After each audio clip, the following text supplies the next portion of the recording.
আজ তোমাদের সাথে শেয়ার করব মাছের ঝোলের রেসিপি। এখানে আমি মাছগুলো ভাজতে দিয়ে দিয়েছি। ফুলকপি, আলু, গাজর সিদ্ধ করে রেখেছি। পেঁয়াজ, আদা, রসুন বাটতে রেখেছি। দেখো, এখানে আমি মাছগুলো ভেজে তুলে রাখলাম। যে তেলটা ছিল ওই তেলের মধ্যে আমি সিদ্ধ করে যে আলুগুলো রেখেছিলাম সেই আলুগুলো একটুখানি ভেজে নেব।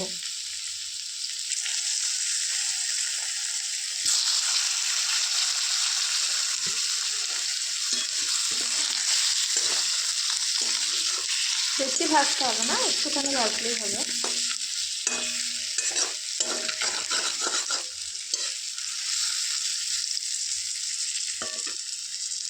তেলের মধ্যে ফুলকপিটাও দিয়ে দিয়েছি, এটাও একটুখানি ভেজে নেব।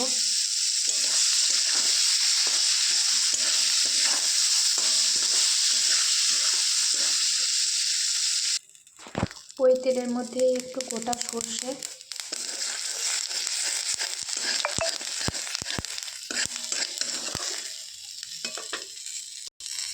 আগে থাকতে যে মশলাটা পেস্ট করে রেখেছিলাম সেটাও দিয়ে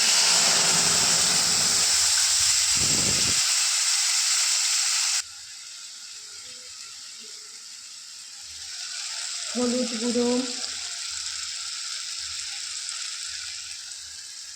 একটু লঙ্কা গুঁড়ো, একটু ধনে, একটু জিরে আর পরিমাণ মতো নুন।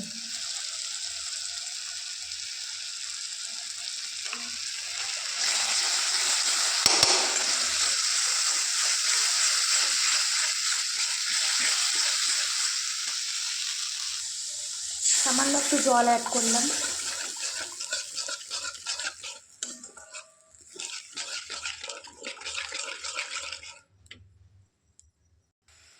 আমার হাতে তৈরি একটা সিক্রেট মশলা, সেটাও আমি একটু দিয়ে দিচ্ছি।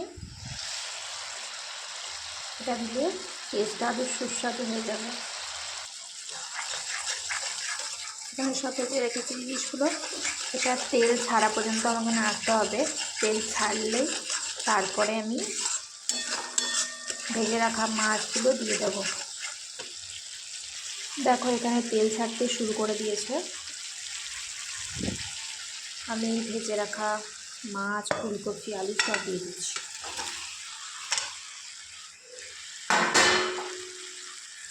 আমি গাজরটা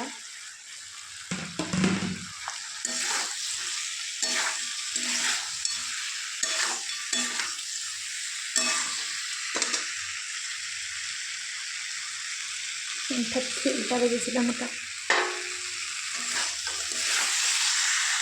ভালো করে কষতে হবে এটাকে।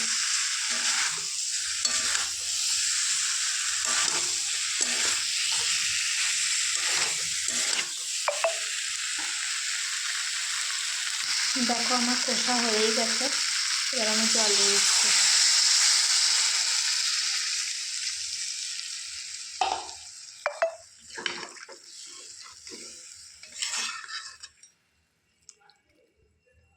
দেখো, একটু ফুটে গেলেই রেডি মাছের ঝোল।